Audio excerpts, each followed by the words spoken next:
उठे कुलाई आ चले इष्ट देवन से खाई तई बोलता नहीं बड़ी कर बात चले कुलाई आयो अपने इष्ट देवन से खाई चौपाई बोलता आ ध्यान चौहानी ध्यान दी सही सही पढ़ी रवा होय सुनी ये वो गलती बा होय सुनी देव तंगुरी धरे मनुष्य शरीर लिखल बहे देव तंगुरी धरे मनुष्य शरीर अभी कुल वीर आए रण धीरा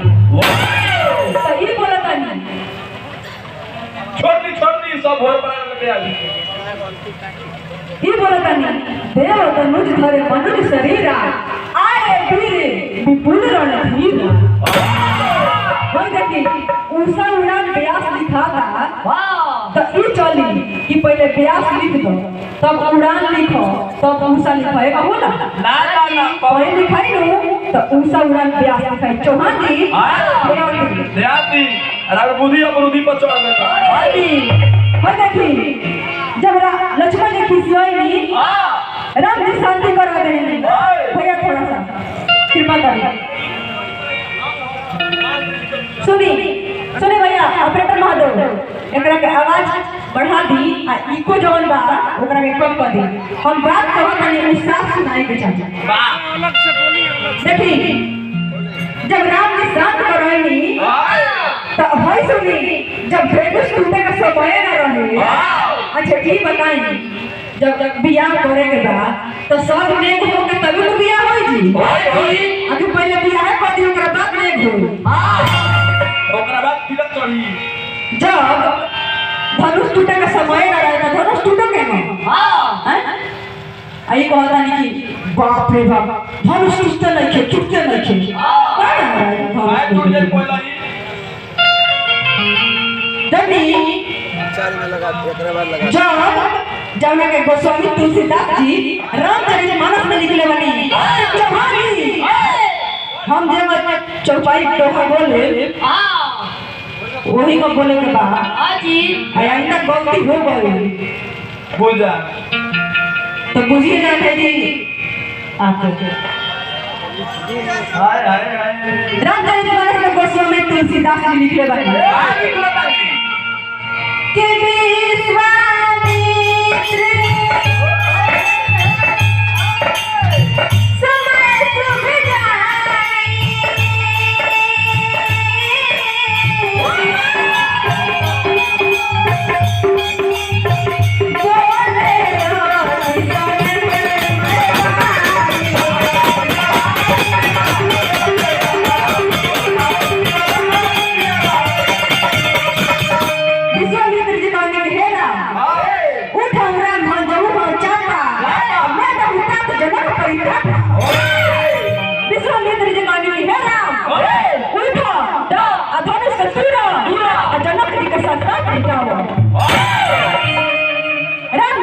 राम जी जो ही अपना गुरु जी को प्रणाम करके आगे चलनी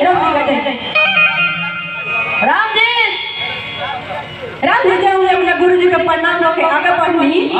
तो सुनैना रानी को बतारी ए सखी जब सब हार गइल हसन वही कोई छोट बालक हार जल्दी इनका पर भरोसा न करलो इनके धेनुष दूर दी फूल खाने वाली क्या वही में के एगो ज्ञानी सखी रहली राम जी के बारे में जाने वाली रहली वो सखी बहुत आ रही सुनैना रानी को बता रही नाम कहता नहीं कि राम और बाण छुआ नहीं चापा आहार सकल भूत करी धापा धनुष से राम और बाणासुर ना तुरंत बात अलग रहा अलग से प्रणाम करके चल गई लो धनुष से तुरे खाती भाई बालक एगो राम जी आई भाई बालक से ना होई तो हम सुनैना रानी के सखी समझावत आई नाम कहता नहीं गने के भाव लागत भैया कहत आई कि रानी हो छोटे छोटे तो भीतर जवान होते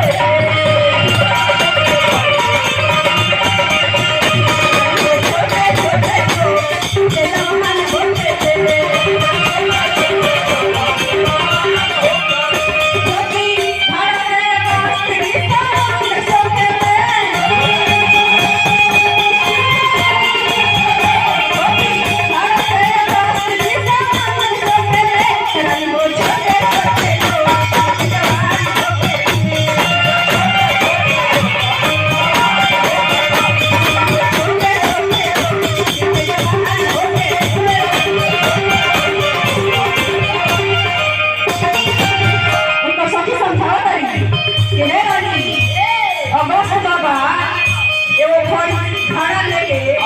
एगो भैलन में पूरा अपार समुद्र के सोख लले तो ऐसे चौहान जी जब बिया हो गल तो एकर मतलब ये ना बोल के रौरा ढेर बुद्धिमान बानी। हां जी हमरा से छोट बने नु तो छोट बात समझी। हां जी विद्वान के माने भई हां कि छोट जे आदमी बा ओकरा के बुद्धि में छोट मत समझी ना बड़ी समझे कि हमरा से ओकर कहीं बुद्धि आगे हो। तो होय सुनी तो तरी उनको सखी सुनैना रानी के समझावत तारी हो कहत तारी रवि मंडल देखत लगू लाका उदय के सुती भूकंप भागा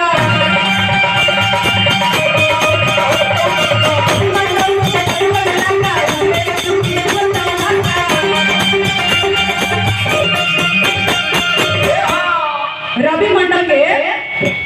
भगवान सूरज भगवान के नी वो कितने कराएंगे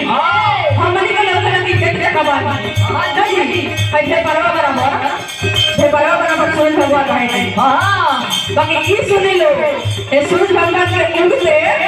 छोटा है हां जी बाकी यहां के उड़ते तीन गो के अंधकार भाग जाला तो एकर मतलब छोट समझ के छोट बड़ा जाने के चाहिए मरीजन छोटे होला ऐसे हमको सभी समझाओ नहीं हाय सुनी काम को समझ बताए नहीं ने समझ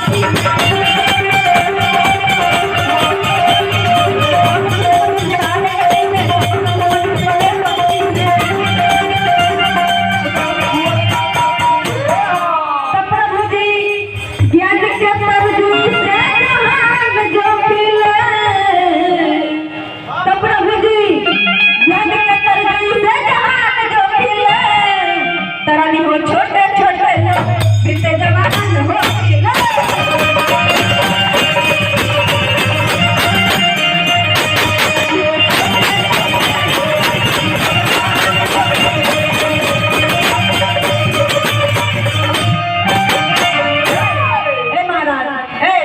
अभी अब के राम के विवाह शुरू भइल बा और लोग भागल बानी। हां जी बताई हमने के ठीक नहीं खेला इतना ने मनोबरा से बैठ के सुन लेनी लोग खाली विवाह सुन के लोग चल जाए अपना अपना घरे। हां जी बस उतने देर इंतजार कर ली लोग। सीता जी का बोलावा ना यार सीता जी का बोलावा। जब सीता मैया इतना बात सुनली तो उनके प्रति राम जी के प्रति विश्वास हो गइल और सीता मैया हाथ जोड़ के सूरज भगवान के कहत अरे सीता मैया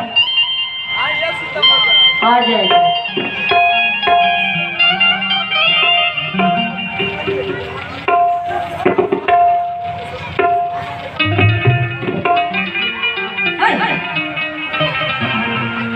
सीता मैया हाथ जोड़ के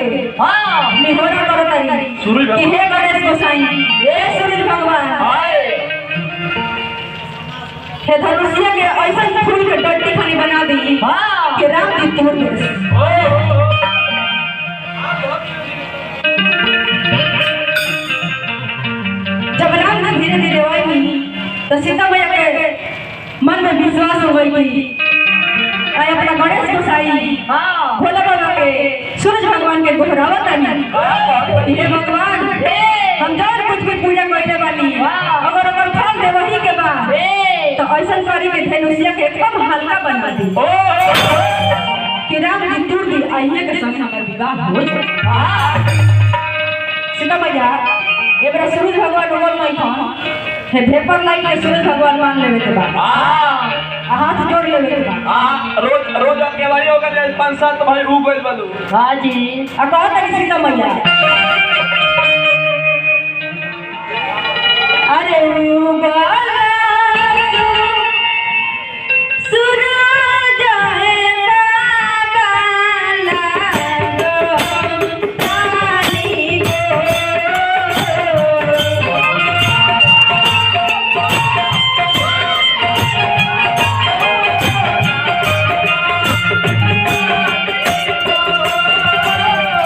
उबाला सूरज है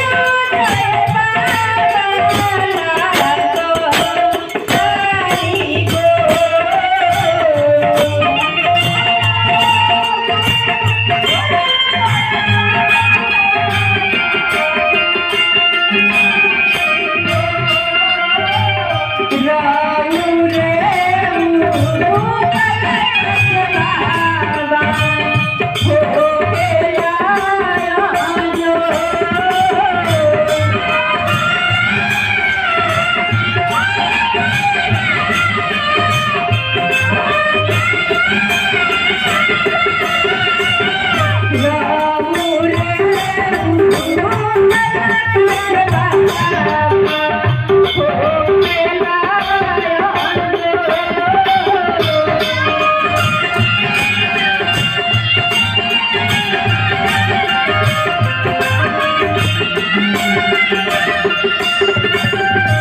कजी वीरेंद्र चौहान जी हम कने आनु यहाँ के स्टेज ना छोड़ा देनी तो हमरो नाम उसा उड़ाना कोई देखी आई मरद लोग के हम तो लई हई आई ऐसे दू गोला का होता नहीं हां यही जब हो जाएगा हम कहीं नहीं स्टेज छोड़ के चौहान जी मरद भाई तो स्टेज पर आई स्टेज के पीछे पीछे का लुकाता नहीं हां मरद भाई तो स्टेज नंबर ठीक है छने लुकाइला से भागला से फार्म करम चले वाला नहीं आज रोज का बॉक्स तो आज रोज कोस दम सो रौरा भैया नानी के हम स्टेज पर छोड़ के भाग जाए भाई उसा उड़ान छोड़ दिए ना तब हम कसम सो अगर ई सोचता नहीं कहीं और भूल बा समझ जाए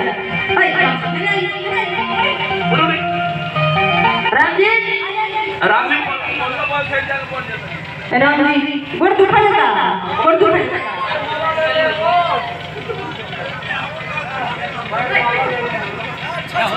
हाय देखी जब जब राम जी सीता मैया के देखा था रोल तो राम जी कहता नहीं जाता कि जी निकले भाई का लिखले बानी हो कि का बरसा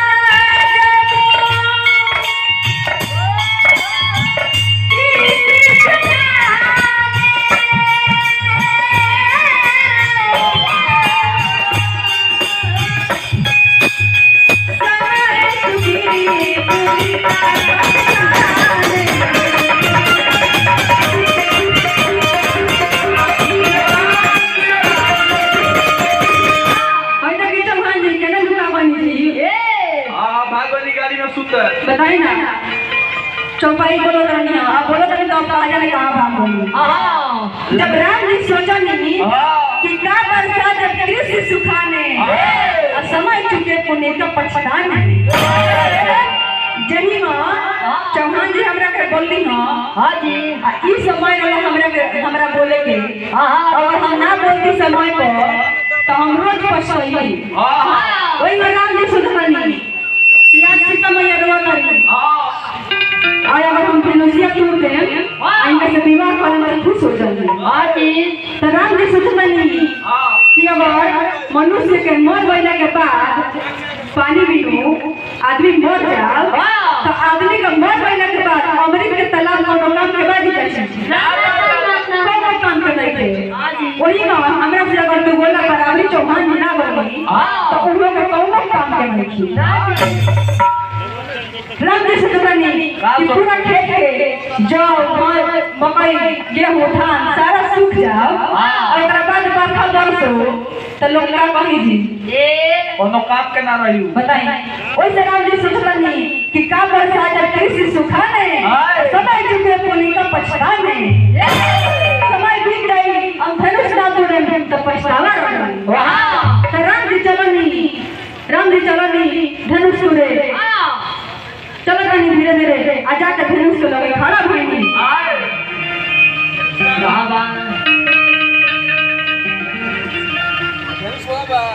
अगरबत्ती के रथी टूट दी राम जी कब धनुष उठाईनी आ कब तुरनी ई केहू के मालूम ना भई प्रभु तो क्या खंड महिला रे आ देख लोग सब भय सुखा रे जब राम जी धनुष तोड़ देनी लेत चढ़ावत खैचत गाढ़े कहू न लखा देख सब उठा राम जी कब धनुष उठाईनी कब तोड़ देनी आ कब जमीन पर छोड़ देनी ई केहू न देखो लेकिन सब लोग हमारे देवता मनुष्य नाग गंधर्व सारा लोग को मालूम हो गई कि राम जी शिव शंकर भोलेदानी के महान धनुष तोड़ देनी और सीता जी के वनमाला कर देनी तो गगनवा से फूल बरसे अरे गगनवा से फूल बरसे सारा देवता लोग गगनवा से फूल बरसावता राम जी धनुष तोड़ देनी तो बरसावे में चढ़ी के गगनवा से फूल बरसे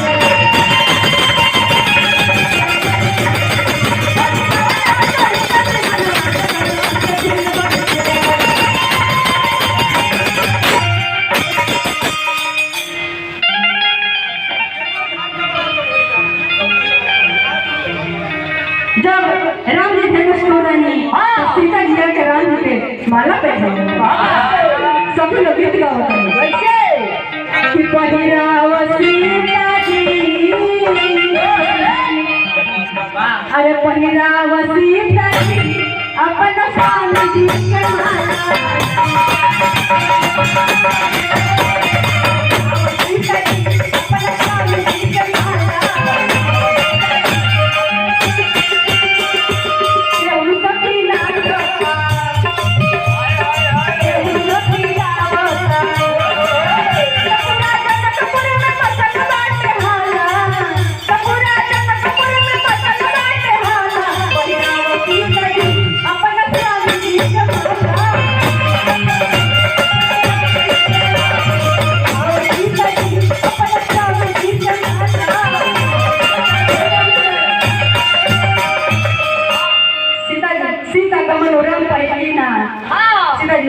हमारा वाला सीता जी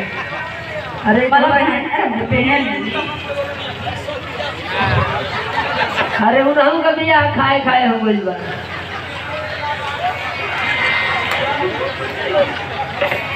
देखी सीता मैया पहनावे के का तारी बाकी राम जी खचड़ाई को बतानी इहो के मन बा लोग कहेला मियां भी बिराज त का करी गांव के पाजी अब देखी इहाँ के मन पूरा बा आ इहाँ के मन भीतरी से बा और इहाँ के माला नहीं की पहना था हई देखी नहीं सीता जी माला पहनाई के अच्छा ये बताई रौरा सीता जी से ढेर छोट पानी की एड़ी उठाओ तानी बताई तो इतने रौरा इतना लाना पानी की सीता जी चौक नहीं की पावा हां अब पहन कि कुछ चाहिए रौरा अब पहना ले राम जी मैं अरे चचना चली सीता जी अरे ताली बजाई सिर्फ फेंक का बोले कि माला में गाला पड़ गई कैसे जवड़ा नहीं करना हाँ माला में गाला पड़ गई गला में माला अरे तुम ये